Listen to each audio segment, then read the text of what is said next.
베드로전서 3장 8절에서 17절입니다. 베드로전서 강의 9번째 시간입니다. 베드로전서 3장 8절에서 17절 말씀. 자, 우리 한 목소리 같이 합독할까요? 시작. 마지막으로 말하노니 너희가 다 마음을 같이하여 동정하며 형제를 사랑하며 불쌍히 여기며 겸손하며 악을 악으로 욕을 욕으로 갚지 말고 도리어 복을 빌라. 이를 위하여 너희가 부르심을 받았으니 이는 복을 이어받게 하려 하심이라.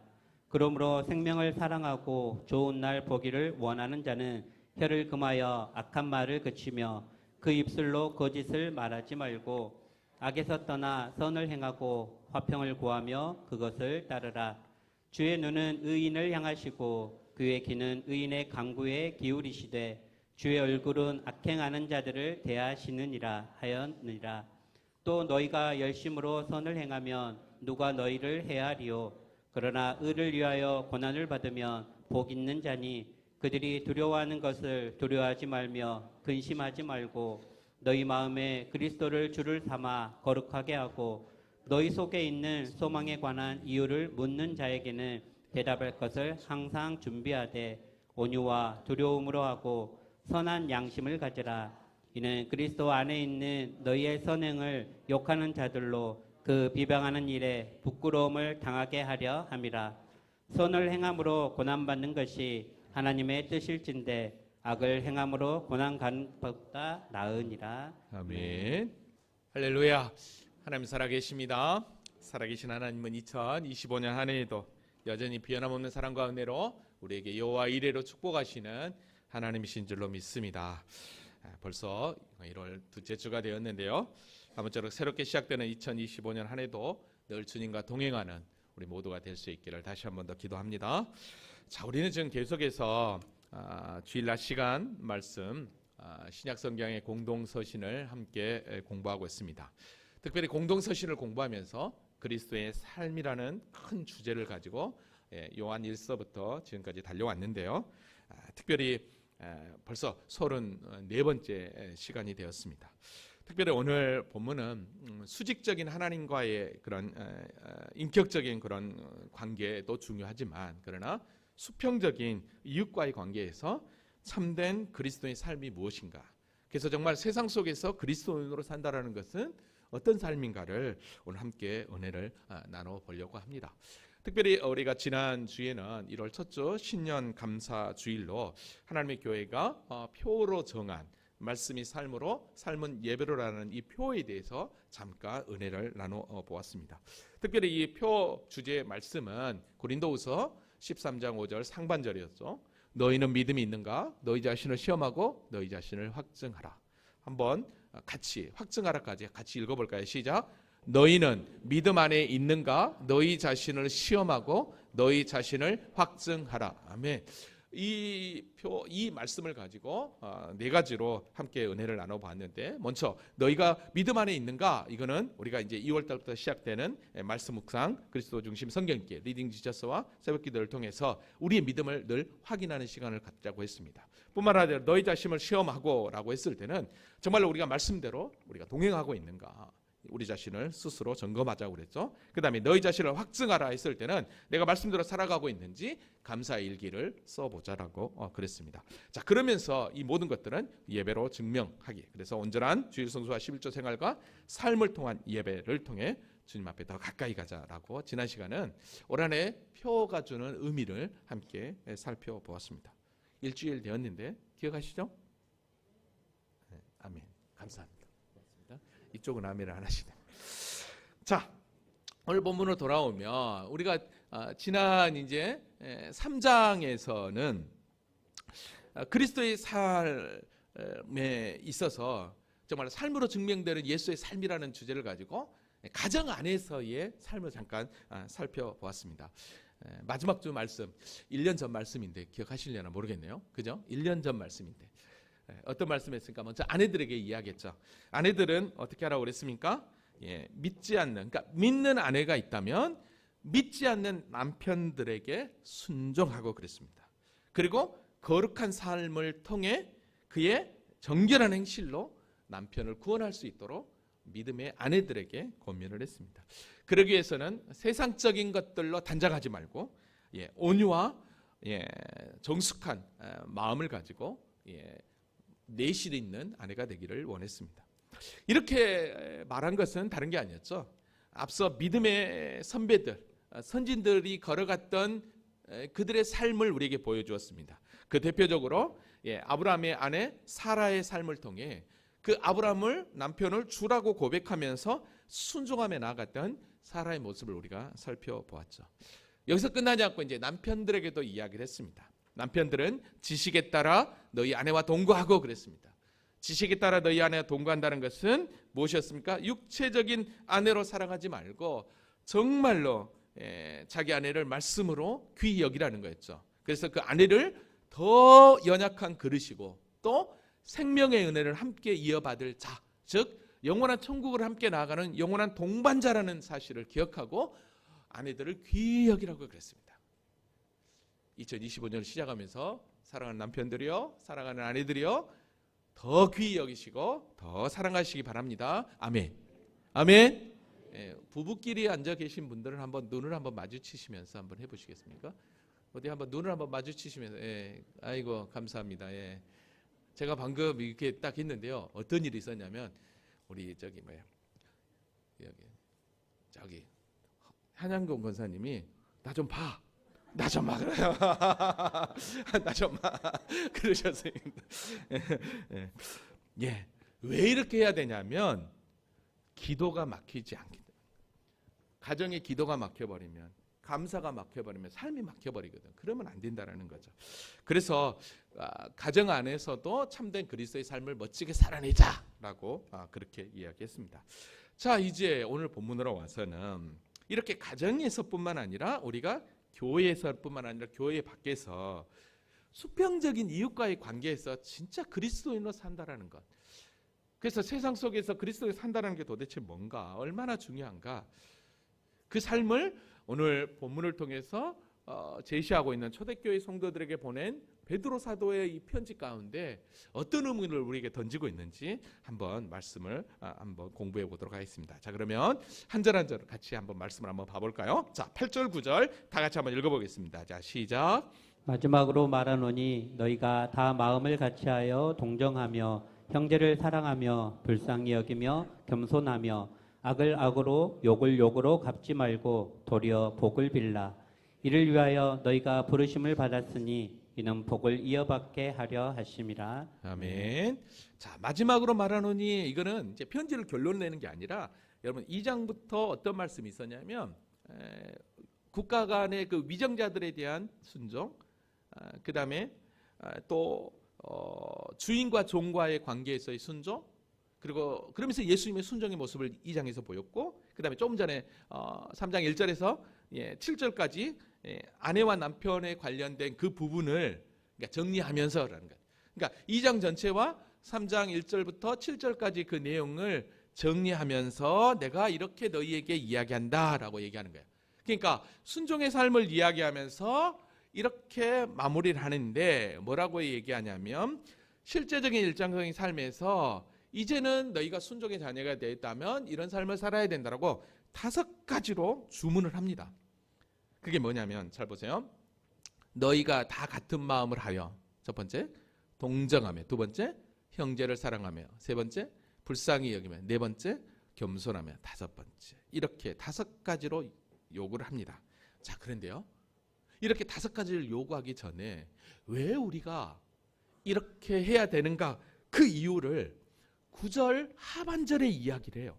뭐라고 얘기하냐면 이를 위하여 너희가 부르심을 받았다라고 얘기해요. 이것 때문에 너희가 택하심을 받았다는 거예요. 하나님이 우리를 부르신 목적, 이게 소명인 것입니다. 우리를 왜 하나님이 구원받게 하셨느냐? 이를 위해서 불렀다라는 거예요. 그러면 이 부르심에 대한 목적이 있겠죠? 그 목적은 뭐냐? 이는 복을 이어받게 하려 하심이라. 이 복은 뭘까요? 영생의 복이라는 거죠. 그러니까 우리가 이렇게 부르심을 받은 건 우리뿐만 아니라 우리가 받은 이 영생의 복을 어떻게 하려고? 이어받게 하려고 우리를 이렇게 불렀다는 거예요. 그러기 위해서는 우리가 어떻게 해야 되느냐는 거예요. 여러분, 저와 여러분이 어떤 존재입니까? 부르심을 받아 하나님의 복을 받은 존재로 우리가 인쳐졌는데, 이런 놀라운 축복은 이미 베드로전서 2장 9절에서 우리 주님이 이렇게 말씀해 주셨어요. 너희는 택하신 족속이요, 왕같은 제사장들이요, 거룩한 나라요, 그의 소유된 뭐다? 백성이다라고 분명히 이야기를 했습니다. 그러니까 우리가 이런 은혜를 받은 이런 존재이니까 너희는 어떻게 살아야 되느냐는 거예요. 5가지인데 다시 한번 8절부터 볼까요? 첫 번째는 너희가 다 마음을 같이하여 그랬습니다. 한 마음이 되라는 거예요. 연합하라는 것입니다. 이거는 하나의 목표를 가지고 함께 좋아하며 하모니를 이루라는 거예요. 고린도 교회 하면 분쟁이 심했던 교회입니다.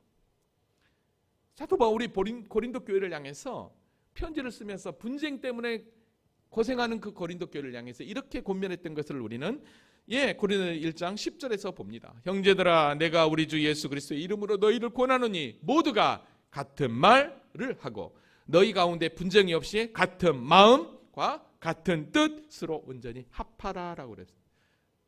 이게 바로 뭐예요? 너희가 다 한 마음으로 같이하여라고 하는 뜻입니다. 그러니까 우리가 잘 알고 있는, 여러분, 한 마음이 된다, 하모니가 된다, 조화롭다라고 하는 걸 보면 뭘 떠오를 수 있습니까?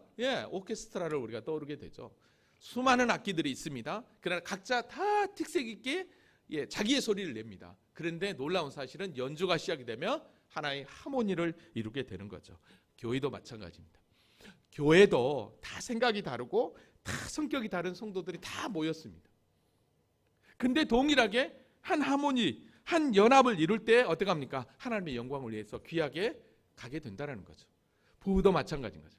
오죽 답답했으면 화상에서 온 남자, 금성에서 온 남자, 여자, 뭐 이런 책들도 옛날에 나왔던 것을 기억합니다. 서로 연합한다라는 거, 하모니가 된다는 게 얼마나 중요하나 모릅니다. 그러니까 앞에서 조금 전에 제가 얘기했던 2장에 나와 있는 국가 간의 관계에서, 주인과 종의 관계에서, 또 아내와 남편의 그런 관계, 모든 관계에서는 다 하나님을 두려워하는 마음으로 서로 하나됨. 이게 바로 필요한 거죠. 자, 근데 잘 봐보세요. 이런 하나됨을 하며 나아갈 때 어떤 마음이 형제들 간에 생기겠습니까? 바로 서로 동정하게 됩니다. 그래서 두 번째는 뭐예요? 동정하며 그랬습니다. 여기서 동정하다는 말은 함께 공감하다는 뜻이에요.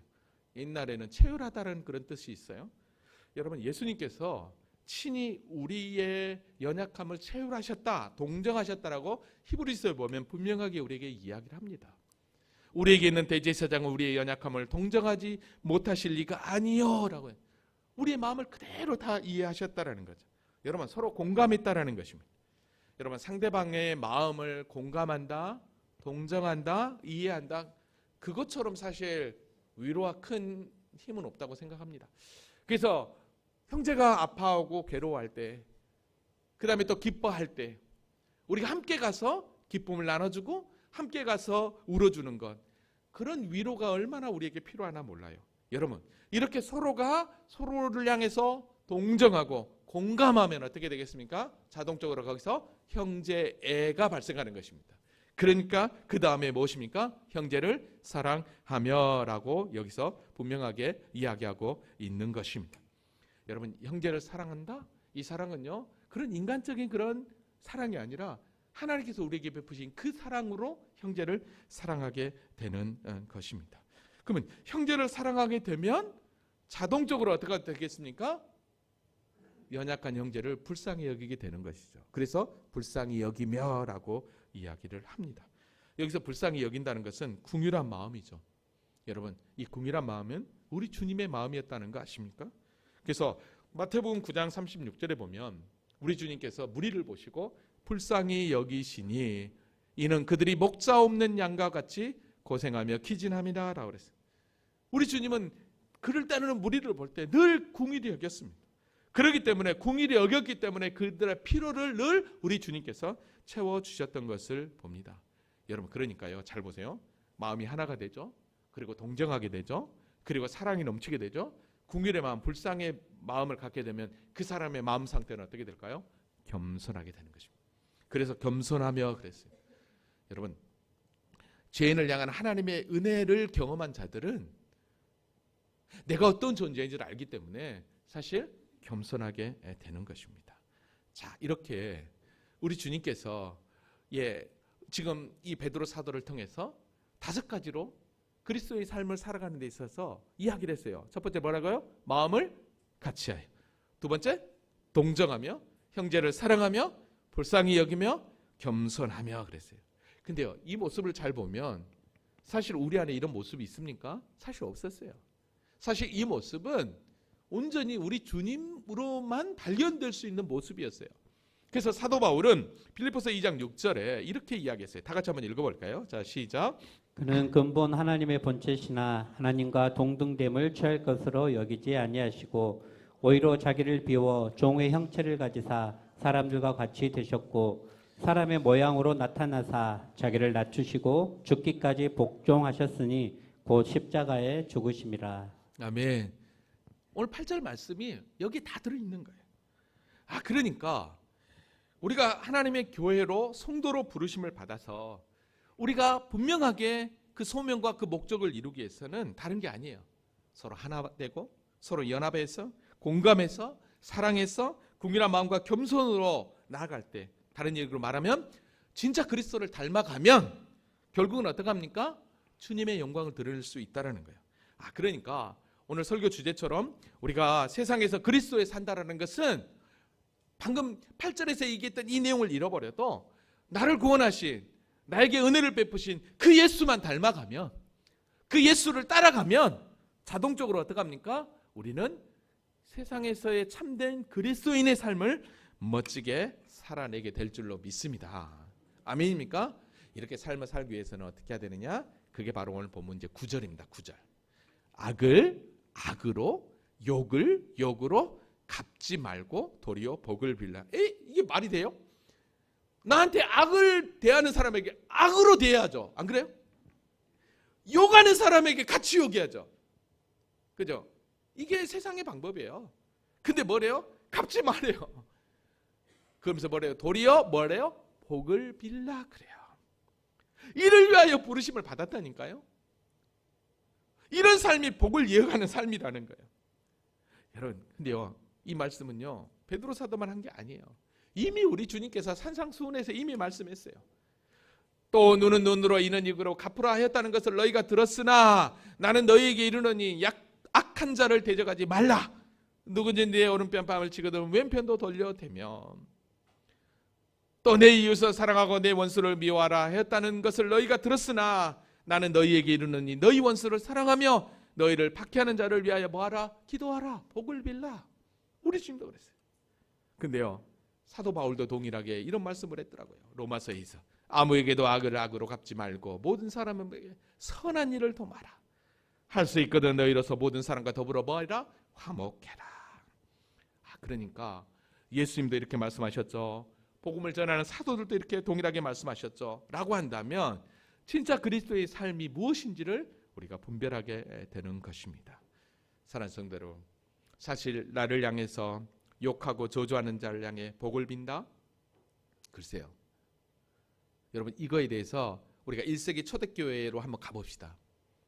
초대교회 성도들은 지금 로마에 의해서 주변 사람들에 의해서 너무나도 많은 핍박과 반란을 받고 있습니다.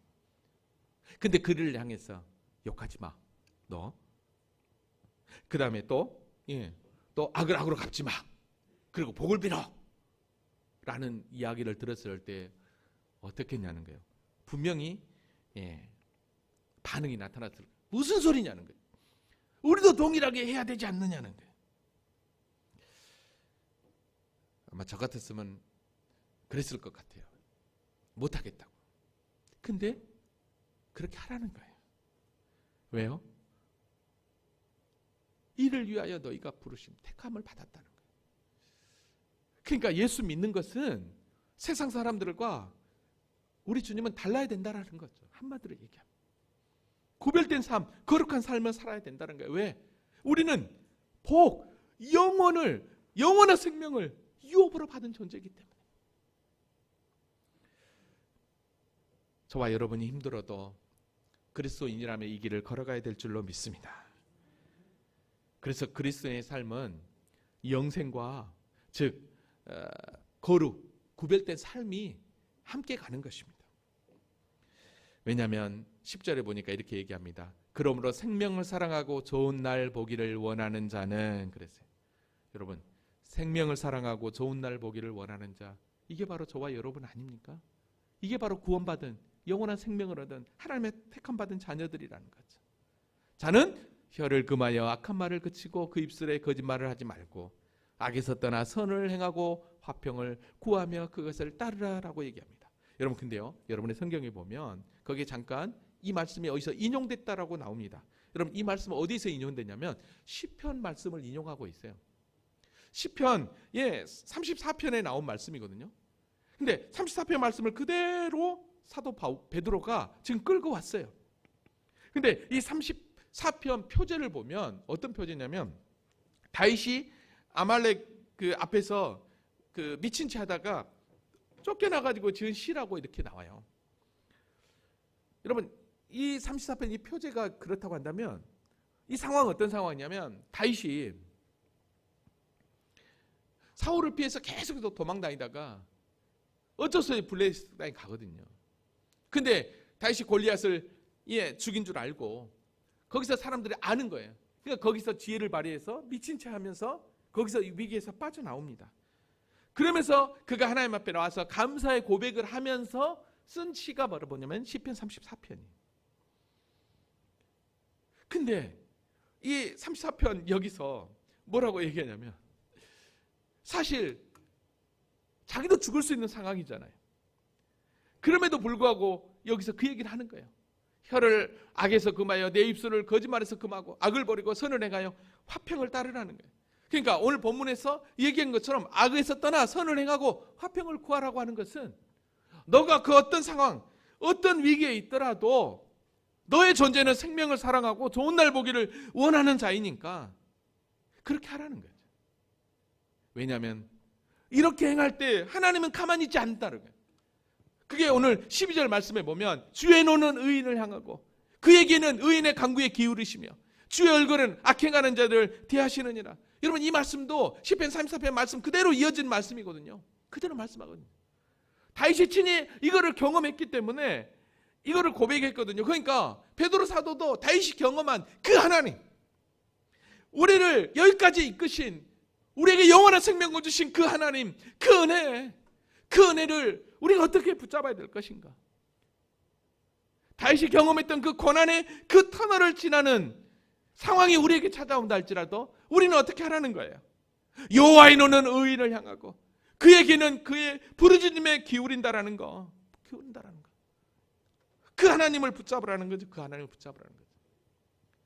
다시 10절 한번 봐볼까요? 생명을 사랑하고 좋은 날 보기를 원하는 자는, 이게 끝까지 주님을 믿고 의지하는 자, 구원받은 하나님의 자녀, 저와 여러분을 의미하잖아요. 그래서 어떤 삶을 요구합니까? 혀를 금하여 악한 말을 그치고 그 입술로 거짓말하지 말고 그랬어요. 여러분, 혀를 금하여 악한 말을 그치고 그 입술로 거짓말을 말하지 말고. 여러분, 지금 우리는 그리스도 중심 성경 읽기를 2월달부터 하기 전에 계속해서 잠언 말씀을 함께 묵상하자고 하면서 한 장씩 제가 여기다가 넣어드리고 잠언에 관련된 내용들을 쓰고 있어요. 새벽마다 지금 잠언의 말씀을 한 장 한 장 묵상하는데, 거기에 보니까 말에 대한 말이 얼마나 많이 있는지 몰라요. 혀에 대한 말이 오늘 새벽에도 있었어요. 예수님은 우리의 그리스도인의 말, 혀 얼마나 위력 있나 몰라요. 아직 읽지 않았지만 잠언서 18장 21절에 보면, 죽고 사는 것이 혀의 힘에 달렸네. 혀를 쓰기를 좋아하는 자는 혀의 열매를 먹으리라. 혀, 말의 힘이 얼마나 가능한지 몰라요. 우리가 잘 알고 있는 야고보 사도는요, 혀에 대해서 이렇게 이야기했어요. 이와 같이 혀도 작은 지체로 돼 큰 것을 자랑하도다. 보라, 얼마나 작은 불이 얼마나 많은 나무를 태우는가. 혀는 곧 불이요 불의 색이라라고 그랬습니다. 그 정도로 혀가, 우리의 말이 무섭다는 거예요. 무섭다는 거예요. 그러니까 너희가 정말 생명을 유업으로 받은 하나님의 자녀, 그렇다고 한다면 우리는 어떻게 해야 되느냐? 그래서 어떻게 합니까? 혀를 금하여 악한 말을 그치고 그 입술로 거짓말을 말하지 말고 악에서 떠나 선을 행하고 화평을 구하며 그것을 따르라고 우리에게 분명하게 이야기하고 있는 줄로 믿습니다. 왜요? 그래서 12절을 좀 전에 봤던 것처럼 주의 눈은 의인을 향하고 주의 귀는 의인의 간구에 귀 기울이시다는 거예요. 여기서 의인은 누굽니까? 저와 여러분 아닙니까? 구원받은 하나님의 자녀. 하나님의 눈이 저와 여러분을 향하고 있다는 거예요. 할렐루야. 하나님의 귀가 우리의 간구에 귀 기울이시고 있다는 거예요. 새 번역을 보니까요, 이렇게 표현되어 있었어요. 주님의 눈은 의인들을 굽어보시고 주님의 귀는 그들의 간구를 들으신다. 그러나 주님은 악을 행하는 자들에게는 얼굴을 돌리신다. 여러분, 누구에게 얼굴을 지금 향하고 있어요? 하나님이 의인에게. 주님의 눈, 주님의 귀, 이거는 신인 동영적 이 표현이거든요. 이거는 눈, 귀라고 하는 것은 주님께서 친히 다 보고 계시고 눈동자처럼 보고 계시고 그 모든 것들을 듣고 계시다는 뜻이에요. 여러분, 우리가 주님께서 친히 그 백성을 보고 계시고 듣고 있다? 이거를 보면 어디에서 확인할 수 있냐면 출애굽기에서 보면 더 선명하게 확인할 수 있어요. 출애굽기 3장 17절에 보면 고난당하고 있는 그 백성의 그 고통들을 우리 주면 외면했느냐? 너 아니었어요. 여호와께서 이르시되 내가 애굽에 있는 내 백성의 고통을 분명히 보고 그들이 그들의 감독자로 말미암아 부르짖음을 듣고 그들 근심을 알고라고 그랬습니다. 오늘 택함받은 저와 여러분의 모든 상황을 우리 주님은 눈동자같이 보고 계시고, 그리고 우리가 통해하며 우리가 고통 가운데 부르짖는 그 부르짖음을 듣고 있고 우리의 근심을 알고 있는 줄로 믿습니다. 왜냐하면 우리 주님은 어떤 주님이냐? 시편 121편 4절 다 같이 시작. 이스라엘을 지키시는 이는 졸지도 아니하시고 주무시지도 아니하시리로다. 아멘. 그래요. 우리를 구원하신 하나님은 절대로 졸지도 아니하시고 주무시지도 아니하시는 하나님인 줄로 믿습니다. 그럼 뭐 하겠냐는 거예요. 이분이 우리를 보고 계시고 우리의 근심과 신음을 듣고 계신 줄로 믿습니다.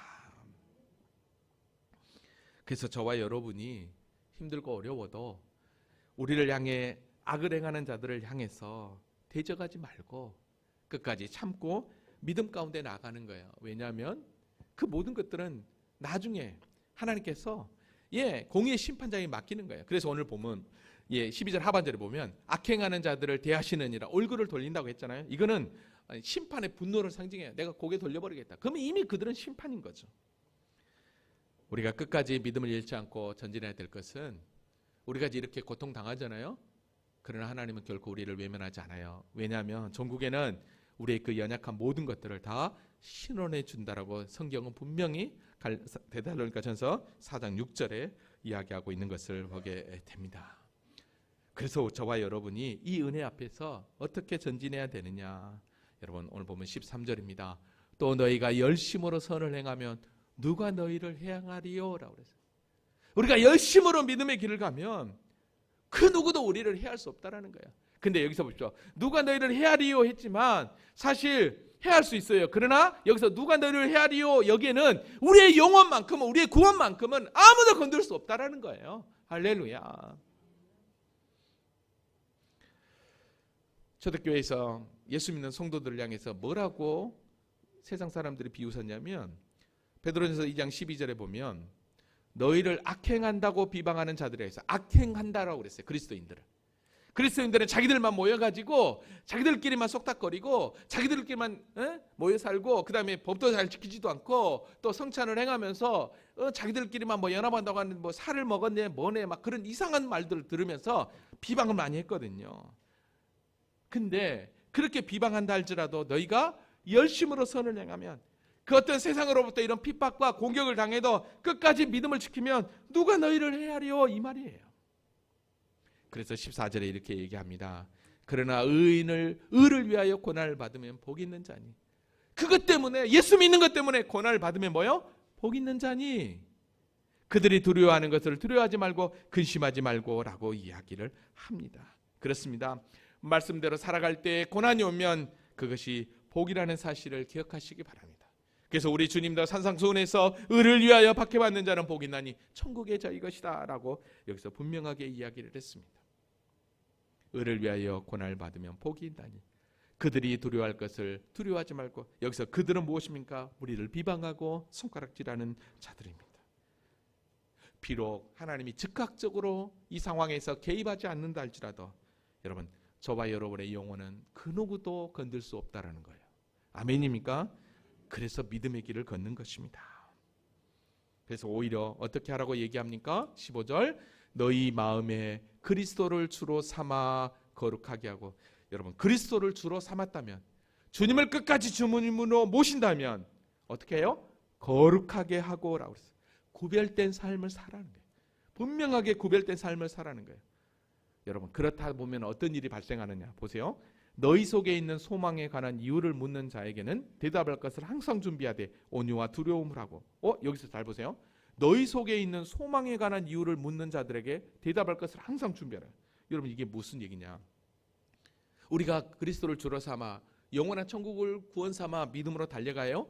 구별된 삶을 살 때, 하늘의 천국의 소망을 가지고 살아갈 때에 세상 사람들이 우리를 딱 보고 우리를 욕하고 비방하고 하는 자들이 다른 사람들 같으면 욕하고 동일하게 또 악을 행하고 비방할 텐데, 예수 믿는 사람들은 오히려 더 그냥 가만히 있거든요. 오히려 그들을 위해서 복을 빈다고 하거든요. 그때 그들이 뭐라 하겠냐는 거예요. 뭐야 도대체 저 사람들은? 도대체 저 사람들은 뭔데?